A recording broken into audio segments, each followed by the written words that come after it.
All right, that's recording. All right, quick word from the sponsors. How you going, guys? Anyway, also, if you like the video or what you're listening to, please like and subscribe, or leave a comment, or tell a mate.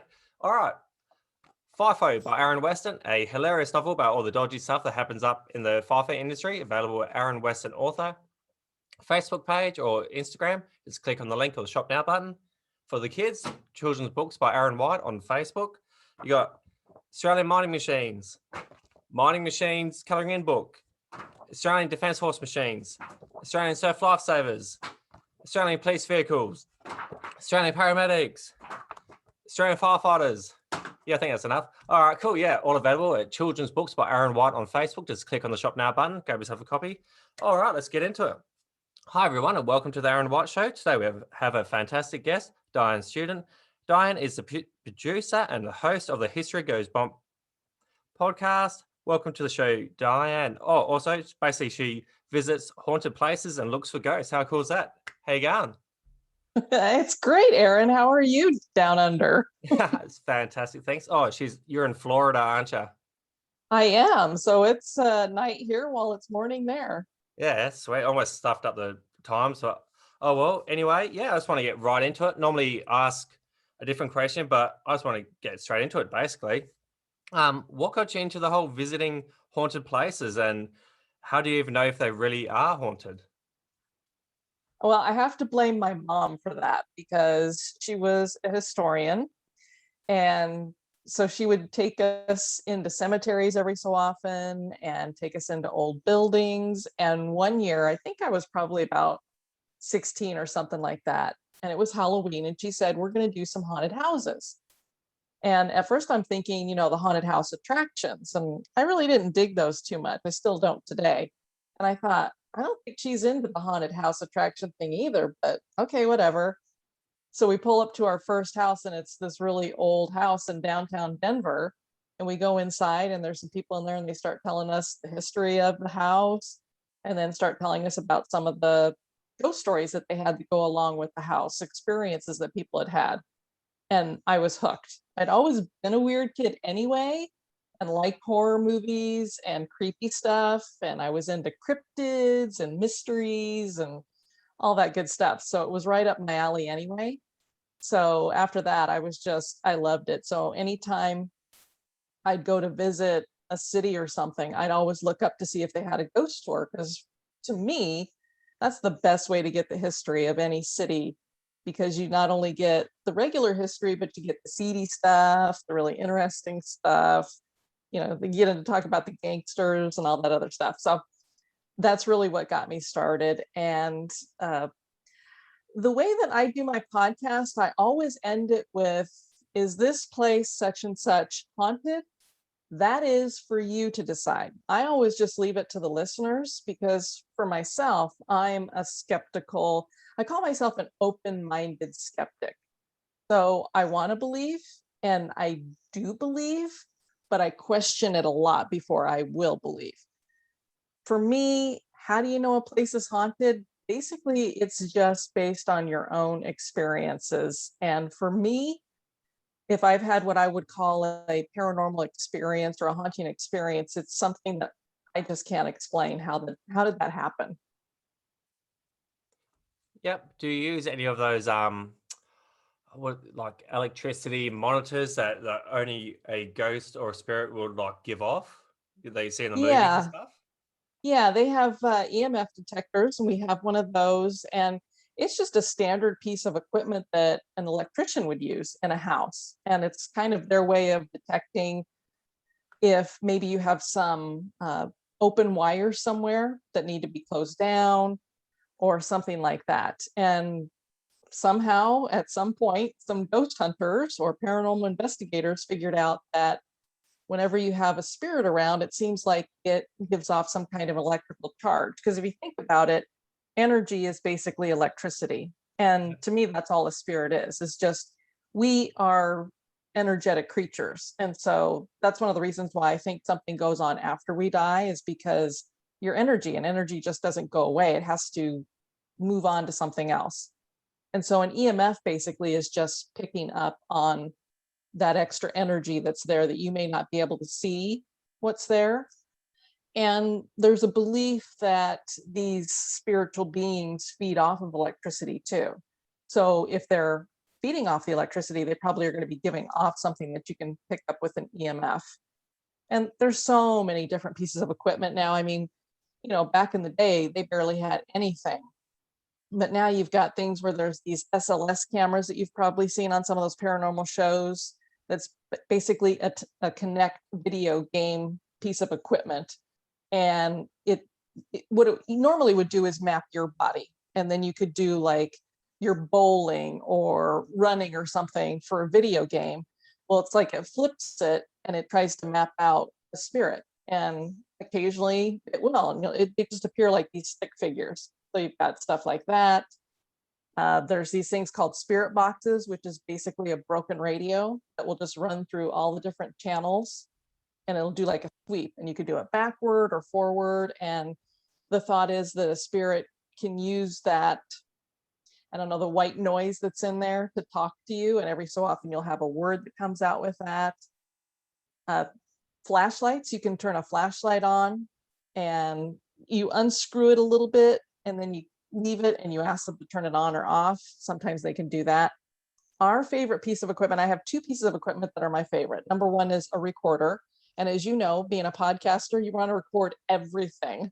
Yeah. So I usually take a recorder in with me just so that I can get, like if somebody's telling the history of a place, I can get that. But sometimes you will pick up a spirit voice that you can't hear audibly with your ears, and they call that an EVP.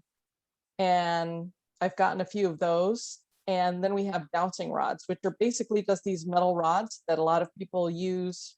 I mean, they've been using them for centuries, probably, to douse for water and stuff like that. Yeah. And sometimes spirits are able to talk to you with those. You just tell them, cross them for yes, move them out for no. And we really like using those because it seems like you get a lot more interaction with something like that. But it's very old school. So there are two rods that you just put on the ground and literally you can see them move into a cross. Yeah, what you would do is you hold them in your hand. So you're kind of like the conductor of them. Yeah. And you'll hold them so that they're parallel. And then you just explain to the spirits, if you want to say yes to a question, you ask yes or no questions, you just cross them. And so you'll watch the rods cross this way. And then if they want to say no, they'll move them out to your sides like this. And then you always ask them, please move them back to the middle when you want to ask a question again. So I guess if you're subconsciously wanting, because you're holding them, you're wanting to really connect with the person, you could subconsciously just be doing it yourself because that's what you want to do. Exactly. And so one of the things that we've been doing lately, and we actually practiced doing this a couple of weeks ago at an investigation we did. There is a place, I'm sure you've heard of the Stanley Hotel, which is what The Shining was based on. Yeah. And that's in Estes Park, Colorado.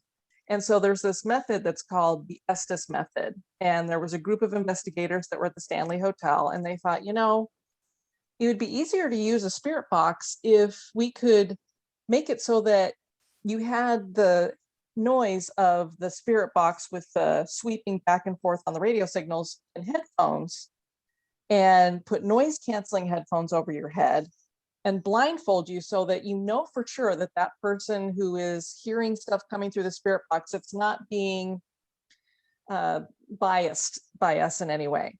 And we thought, I wonder if you could use that method with the dowsing rods. And we actually tried that. And my co-host is Kelly, and she's really good at using the dowsing rods, but we've often wondered because she has a lot of spiritual type energy about her. She's very sensitive. She can tell when there's spirits around and stuff.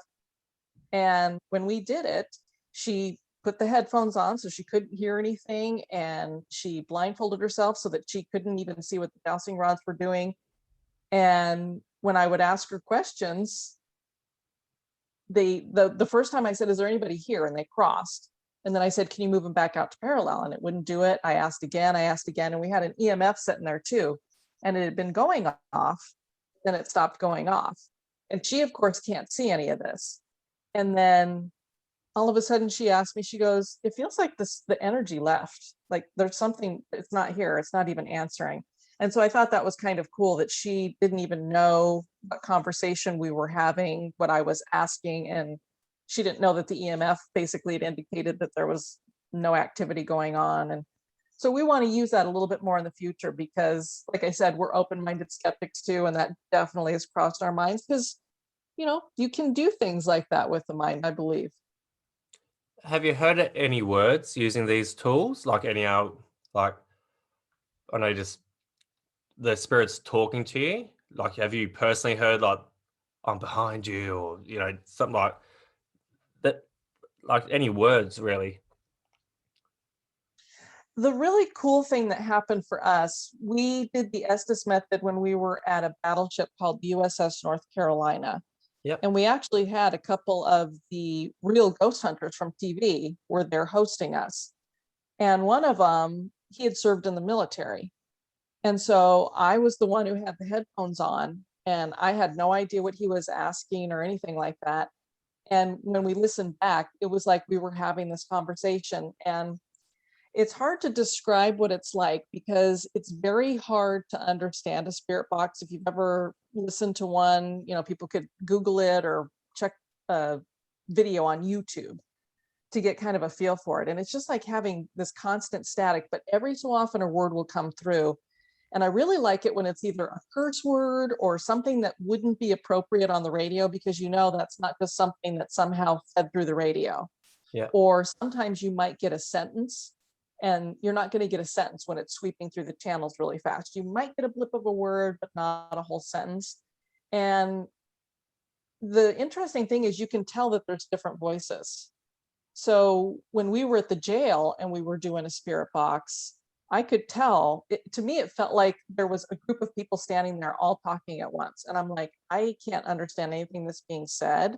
But I said, I could tell that there's different voices. And when we finally got them to say their names, which is not something you're normally going to get on a radio necessarily, clearly got the name Bob.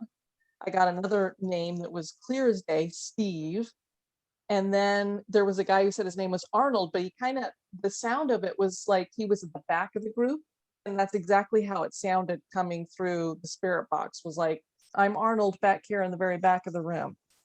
So it's interesting when that happens and it's cool. But again, I don't know, is it chance that things are coming across on the radio that way? What do you believe happens when we die? For me, I don't know what the exact right after you die is, and I don't think anybody does until we actually get there. And to me, I think there must be some rules because you really never have anybody who comes through and tells you clearly, yeah, I died, I'm a ghost, I'm over here, this is what happens, you go, talk to God or something like that.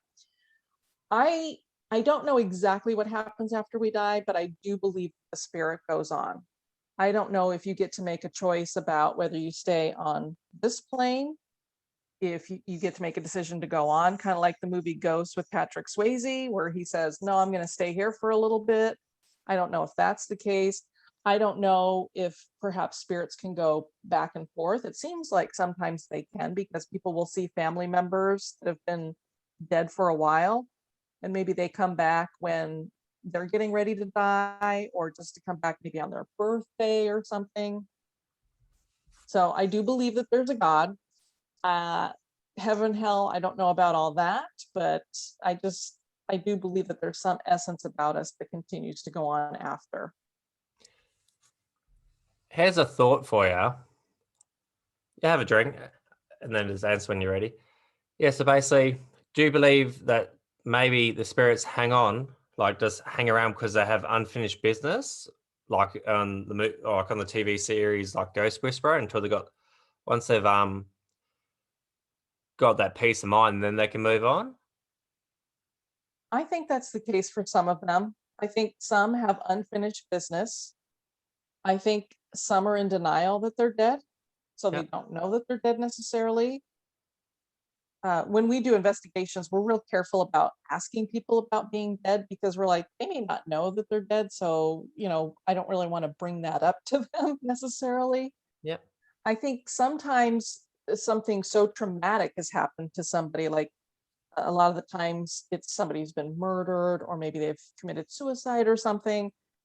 It was before their time. And so sometimes I think they stick around just because there was such a traumatic experience that they can't move past whatever was going on there. And for me, I mean, I have lots of different theories about what a ghost can be. I don't necessarily believe that every paranormal experience that people are having is a human spirit interaction. I believe you could have some kind of time space continuum thing going on. So for me, here I am in 2021. And if I see a woman over there in a Victorian dress and I'm like, ooh, there's a ghost over there, she may be just as real as I am. And she's looking into the future while I'm looking into the past. So she's seeing me in my jeans and t-shirt or whatever. And it's just because there's something in the time space continuum that we, for some reason, have overlapped or something.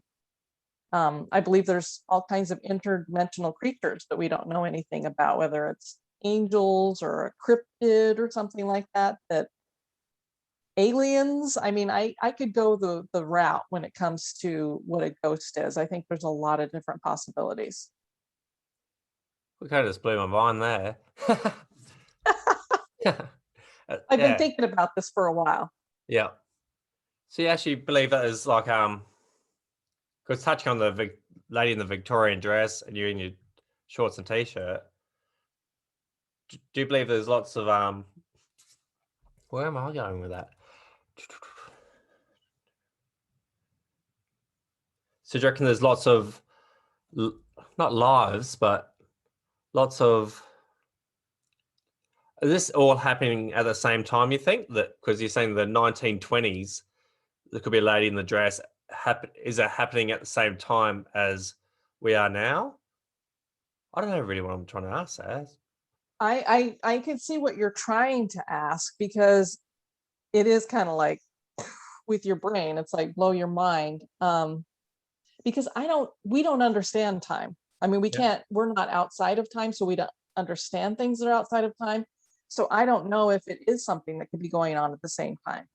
You know, is there another dimension that is happening that's a different time period? You know, I really don't know. It just seems like sometimes when people are seeing something that is so real, and that ghost seems just as shocked to be seeing you, it's like maybe they are seeing me like I'm a ghost too. I don't know. It's just a thought. Have you ever had like gone into one of these houses or these sites and seen things thrown across the room and stuff like that? I haven't seen anything really crazy, like an object being picked up and thrown. I've seen like a ball kind of move a little bit. Yeah. Probably a couple of the craziest things that we've ever had happen is I've been touched, and that is an interesting experience. I describe it as, I don't know if you guys had them there, but when I was a kid, they had these big electric static balls. They would Yeah. have it like and stuff. Yes, and it would make your hair go like that. It's kind of, that's how it felt to me when it was like the spirit reached out, touched me on the back of my head, and moved his hand all the way down, and then I could feel him or her. I was assuming it was a man because we were in a place that some Civil War soldiers' bodies would have been kept. And I could feel it moving down my arm. And we had one of the professional ghost hunters with us, and he came over and he had this box that measures like everything. And he came over and he was like, yeah, we're definitely getting some different readings coming off of you. And so I just tell people, it kind of felt like a static electricity that was just moving down my body. It didn't feel threatening or anything like that, and it didn't hurt. Um, and then the other thing that I had happen that was really cool is we were at McPike Mansion, and I've tried to get it to happen after this. So I'll ask spirits if they can manifest in this way. But all of the spirits that are at McPike Mansion, and this is an old mansion that's in Alton, Illinois, which is just across from St. Louis, Missouri, and they show up as colors. And when they were telling us that that's what they did, I was like, what are they talking about? And you go down into the wine cellar that's there and it's pitch black. You can't see your hand in front of your face. And I was sitting there and all of a sudden I kind of noticed that there was this little purple ball kind of in front of my head. And then it started to spiral out and it got really big to the point where I felt like I was enveloped in the color purple. It was just purple everywhere. And at first I was thinking, my eyes must be playing tricks on me because we're in pitch black and they're trying to make sense of the fact that I can't see anything, until two of the girls that were sitting across from me were like, well, one of the women, we had a woman with us that was kind of a psychic and a medium, and she said, oh, I see Gertrude has joined us and she shows up as the color purple.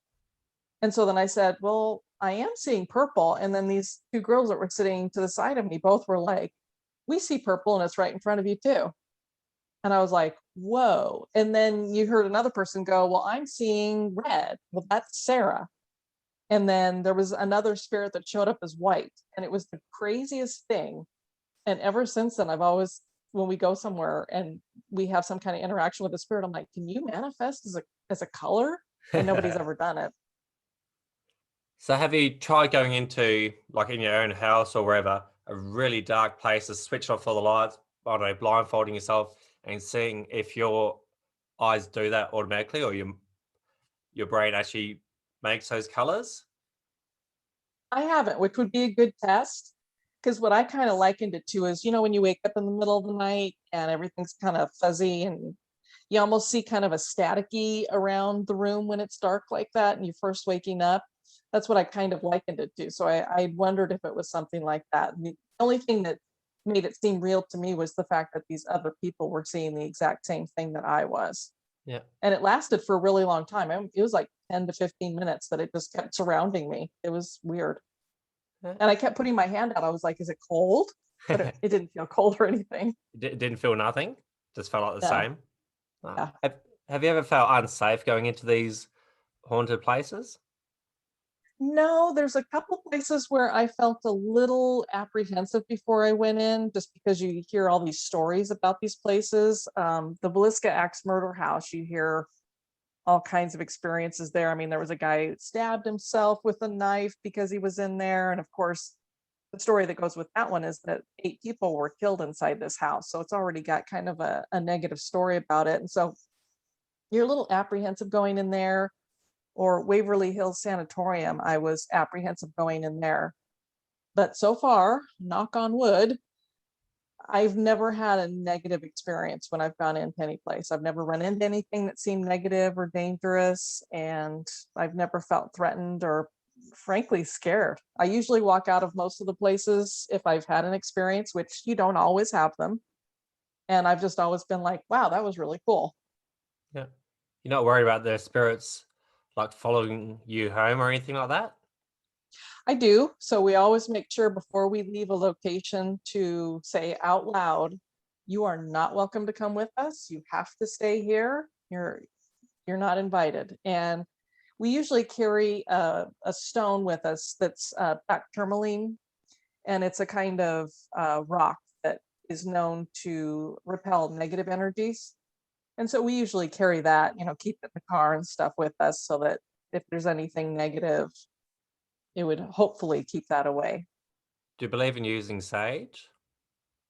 Sage is, I hear a lot of people suggest it. I've never used it or felt like I needed to use it, but I have heard that it works good for clearing out negative energy, that kind of thing. Basically, you just sweep it around your house and do it in the direction of towards a window or an open door so that you're just pushing everything back out. But I've never needed to use it for any reason.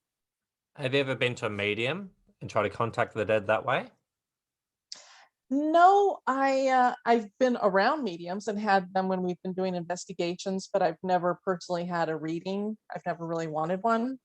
Why is that? And I don't know. My problem is, like I said, I'm an open-minded skeptic, so most of the time I don't buy into their stuff.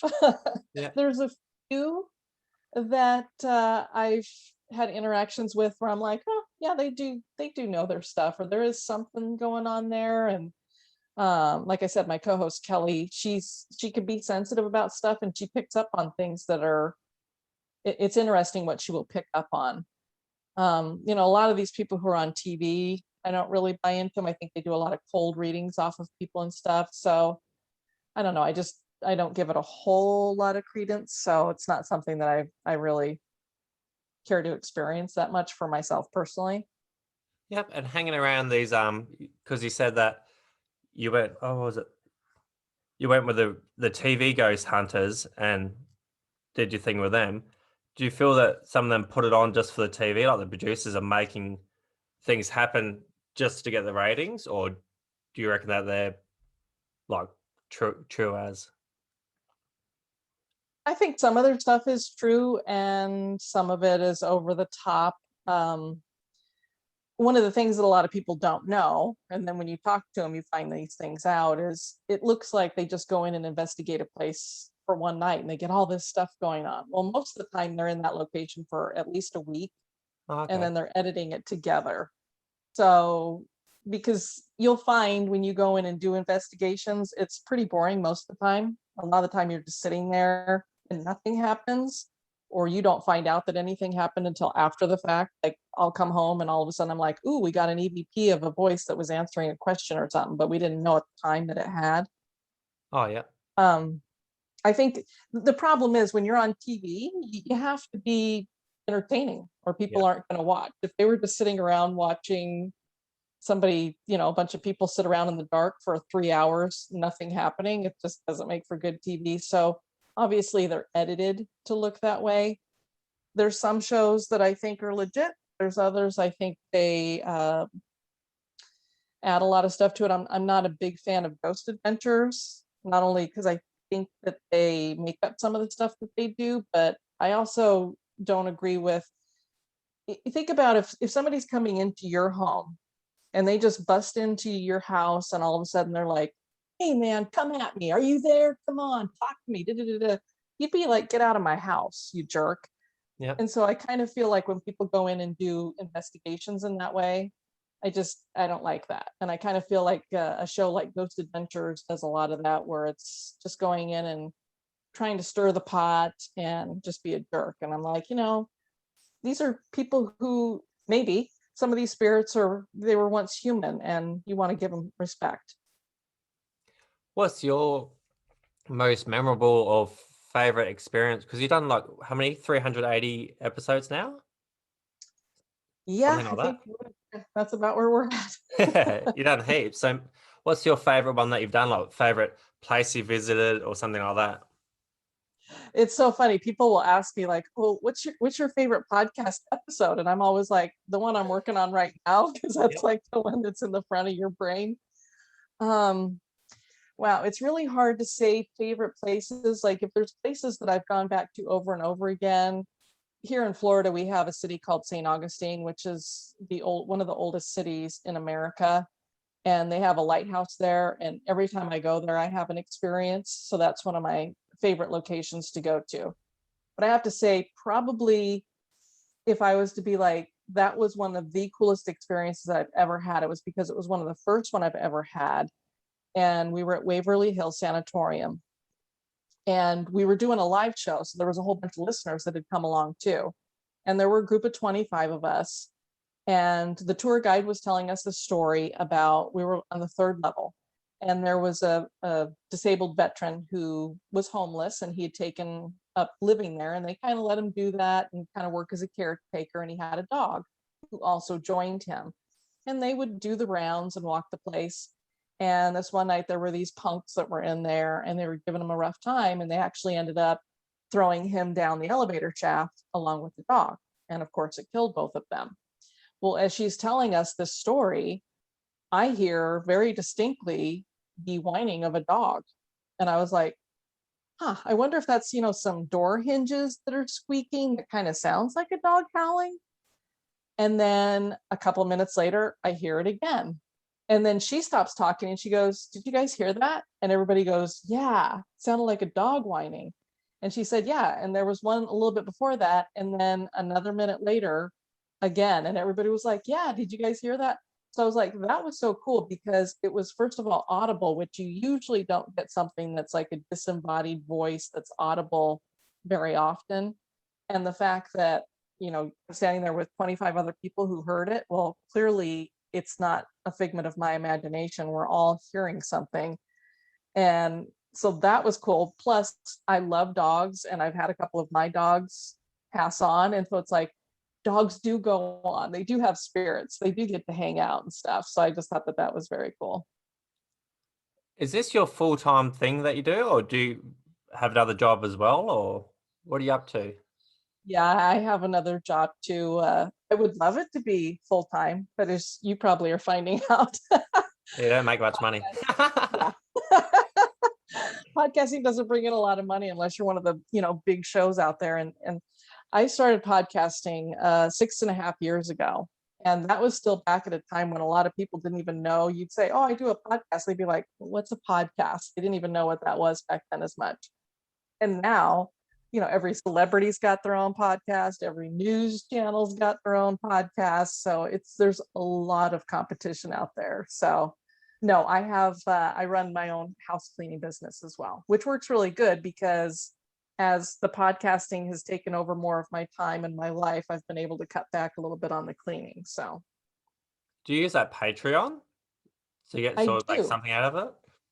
Yeah, and that's been a great thing. Patreon actually started about the same time that my podcast did. So I was like, I I think I'll give it a try. And of course, at first it was a bit clunky, and it took some time for them to figure it out, and for everybody who uses it, all the different creators to figure it out. And it took a while to get people to think about the fact that when you go and see a movie, you're paying for a ticket. When you're listening to some music, you're paying to download that music, for people to get a feel for, oh, I'm getting some value from this podcast, so maybe I could give something back in return. And once that clicked, it worked very well for me, and my show is mostly listener supported. Yeah, I haven't done the whole. My wife listens to the what are they called? Like the true crime type ones, and yeah, she's done the Patreon for can't remember the guy type thing. Yeah, that's what I thought you asked you about. I was basically just promote my promote my own books. That's how like I get my money out of it type thing. I haven't gone down the whole Patreon type thing.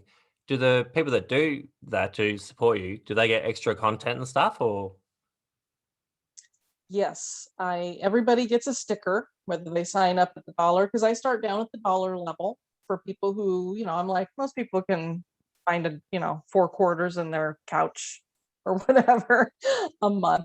So everybody gets a sticker, everybody gets a shout out. And then as you move up in the tiers, I have bonus episodes that I put together. We have logo gear that we'll send out. So that's a lot of what that is. cool? So the logo gear, do you have like a little online store where you sell your hats and t-shirts and stuff like that? Yeah, yeah. I have a little HGB emporium and make a little bit of money with that. There's not a whole lot in that, but it's a little something.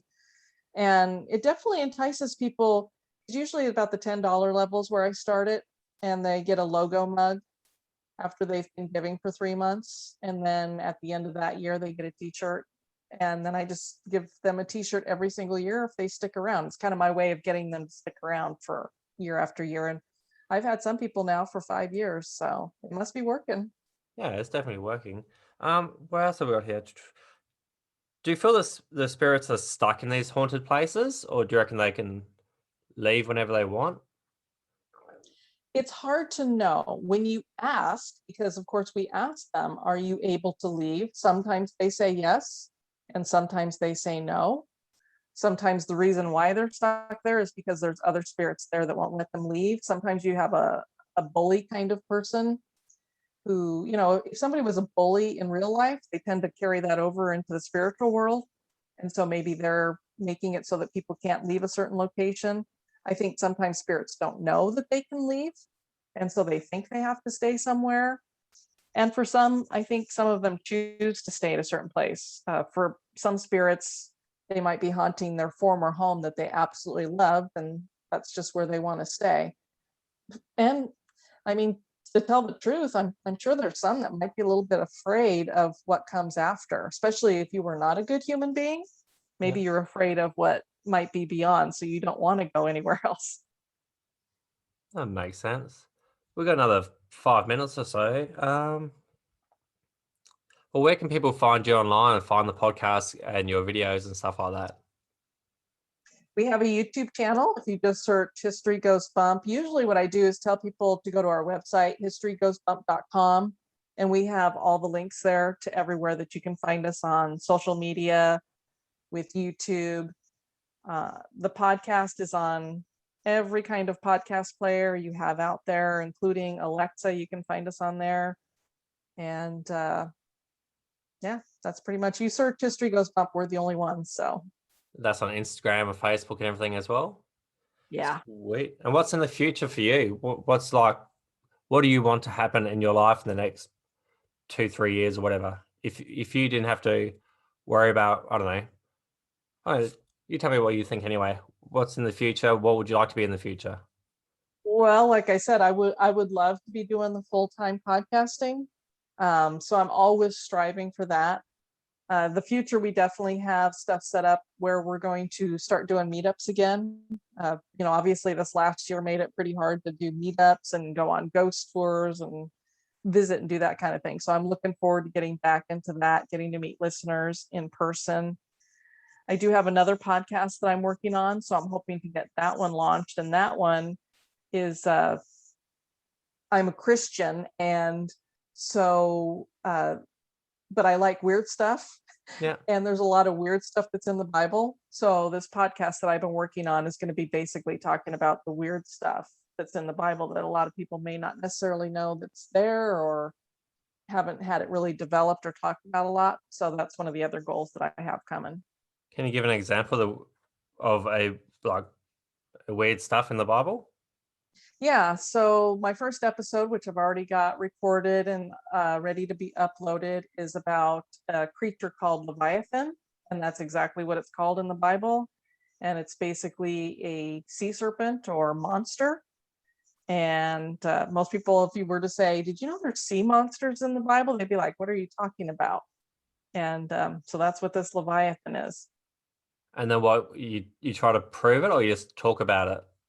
I just share some of the verses. It's mentioned in, I think there's 5 verses in the Bible where it's mentioned in different parts of the Bible. So I talk about, here's where it is in the Bible. This is how it's described in the Bible.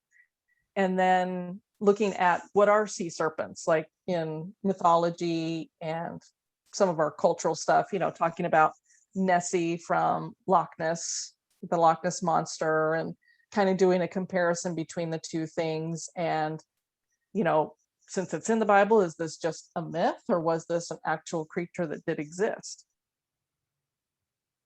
Sounds like actually like a really interesting podcast. What's it going to be called? Or what's it called, the podcast?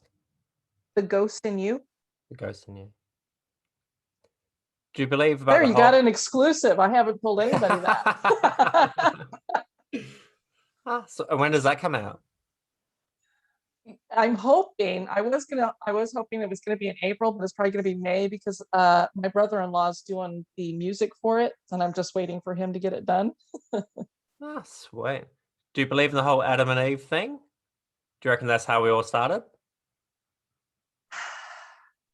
Well, I don't know. I get torn, because obviously I believe what the Bible says about stuff, but I don't know that everything happened exactly as it says there, that it was just Adam and Eve, because I also believe that there was some stuff that was around before they were there. There are people who believe that Adam may have had another wife before Eve came along. So her name is Lilith. So I'm not sure. I could believe it, but I don't know. Yeah, because when you think about all the inbreds and stuff like that, and you see how like if they end up hooking up with their sister or something like that, then deformities happen and stuff like that. So if we were all inbred from like Adam and Eve, you think like the next kids that have all deformities or something. That's where my mind goes. You're like, how can that, like Adam and Eve's kids hook up without their both? I guess, yeah, it just doesn't really make sense to me, that whole thing.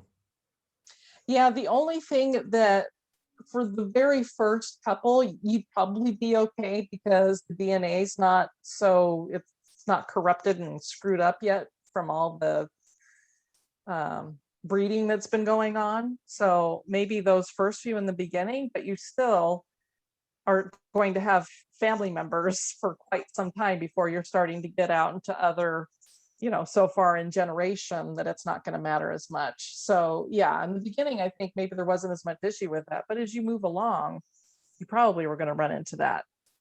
So, I mean, that's another one of the weird things that's in the Bible, is that fallen angels did come down and procreate with humans. And so you also have them. So I don't know if there was some mixing there with all of that too. Yeah, it sounds like it's definitely going to be an interesting one. Sounds like I wouldn't mind getting you on again, like when you actually get that one up and running, because that's like, we've talked about the ghosts and the spirits. This is like a total different, like, kettle or fish. We're literally about Yeah. to run out of time. Thanks. Any final words or thoughts or anything you want to leave with the audience? I just appreciate you having me on, Aaron, and I wish you all the luck with the podcasting. I just love it when people get into podcasting. It's such a rewarding thing in your life, and I just love indie podcasters. So go you. Thank you very much, and go you. You're smashing it. What was I going to say? Well, thanks for coming on the show. Did you Did you have fun? I did. This was great, and I love the Australian accent. So Yeah, it's pretty cool. it beats mine. I don't have one. I think you guys got accents over there. No. I mean, there's a few. If you get somebody from, I mean, I am from down south in Florida, but we don't really have accents in Florida. So yeah, apparently everybody else does. Yeah. it's like everybody you has an guys, accent. you guys talk how you're supposed to talk. Apparently, we all talk weird. That's right. All right, cool. All right. Yeah, I think I might wrap up there. Well, yeah, that's a wrap. I'd like to thank Diane again for coming on the show, and I'd like to thank you, the listener, for listening. Please tell a friend about the podcast and have a fantastic day. All right, bye.